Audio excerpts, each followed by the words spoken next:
Nous allons parler dans cette vidéo de la décomposition d'un nombre en facteurs premiers.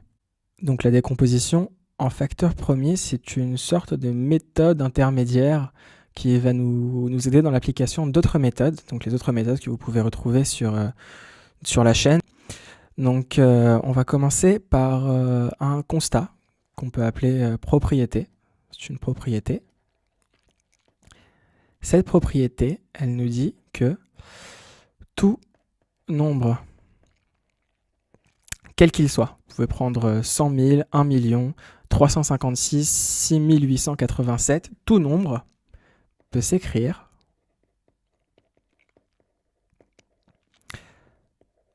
sous la forme d'un produit de nombres premiers.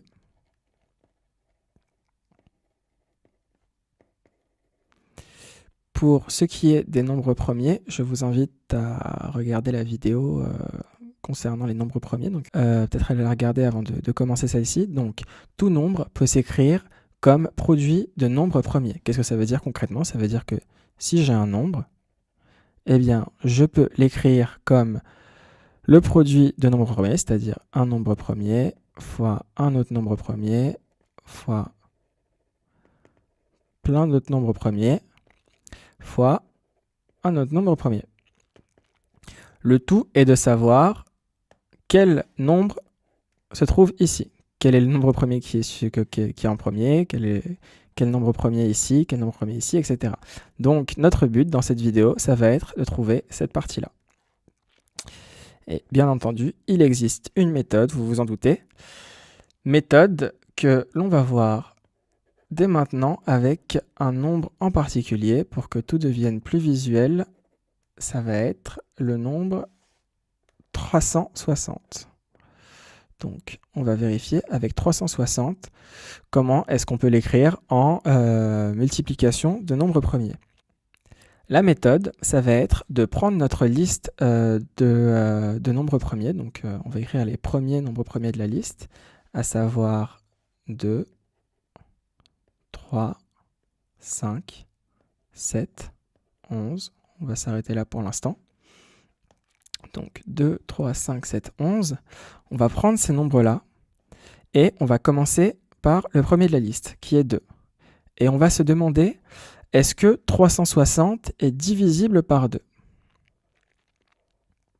Si je fais 360 divisé par 2, est-ce que mon reste ici est nul? Et est-ce que je peux ne pas obtenir de virgule ici? Pour tout ce qui est divisibilité, je vous propose d'aller revoir la vidéo sur les critères de divisibilité, dans laquelle j'explique en détail ce qu'est être divisible, enfin, ce que ça veut dire qu'un nombre divisible par un autre.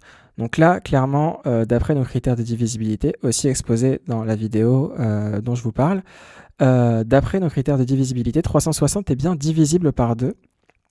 Et 360 divisé par 2, ça fait 180. Donc on a un quotient de 180. Ici, un reste de 0, bien entendu, puisque c'est divisible. Donc 360 est divisible par 2. On a fait notre première division. Et en fait, on va continuer ce processus sur tous nos quotients. Donc ça veut dire qu'on récupère un quotient ici, et que ce quotient-là, eh bien, on va encore le diviser par là où on s'était arrêté dans la liste. C'est-à-dire qu'on s'était arrêté à 2, on va encore le diviser par 2. On va d'abord vérifier si c'est divisible. Donc, est-ce que 180 est divisible par 2? Bien évidemment. Donc, on a 180 divisé par 2 qui nous donne 90. Donc, ce 90, c'est le quotient. Bien entendu, au reste, ça va être 0. Je ne le détaille plus dans la suite. Donc, 180 divisé par 2 nous donne 90. Ce 90, vous vous en doutez, on va encore reprendre notre liste. On s'était arrêté à 2. Eh bien, on va encore vérifier si 90 est divisible par 2. Est-ce que c'est le cas? Tout à fait. Donc ici, 90 divisé par 2, qui nous donne 45. Maintenant, je regarde si ce 45 est toujours divisible par l'élément que j'avais laissé dans la liste, qui est 2. 45 n'est pas divisible par 2. Donc, si ce n'est pas divisible par 2, eh bien, je passe au suivant. Je regarde si 45 est divisible par 3. 45 est bien divisible par 3, donc je divise. 45 divisé par 3 nous donne 15. Ici, j'ai encore mon quotient. Je vérifie si ce quotient est divisible par l'élément auquel je m'étais arrêté dans ma liste. Ici, 3. 15 divisé par 3, ça fonctionne. Et on obtient 5. Ici, mon 5, vous connaissez la suite. Je vérifie là où je m'étais arrêté dans ma liste. Est-ce que 5 est divisible par 3? Non, 5 n'est pas divisible par 3. Je vais directement au suivant. Est-ce que 5 est divisible par 5? Bien évidemment. Et 5 divisé par 5, on obtient 1. Et là, on s'arrête. En fait, l'astuce, c'est de s'arrêter dès que notre quotient devient 1. Donc, dès que j'ai fait ma succession de division et que j'obtiens un quotient de 1, je m'arrête. Et en fait, ce qu'on remarque, c'est que ces éléments-là, lorsqu'on va les multiplier entre eux, on va obtenir notre décomposition en facteurs premiers. Vous remarquez bien que tous ces nombres sont des nombres premiers. De toute façon, ils ont été tirés de la liste qui est ici.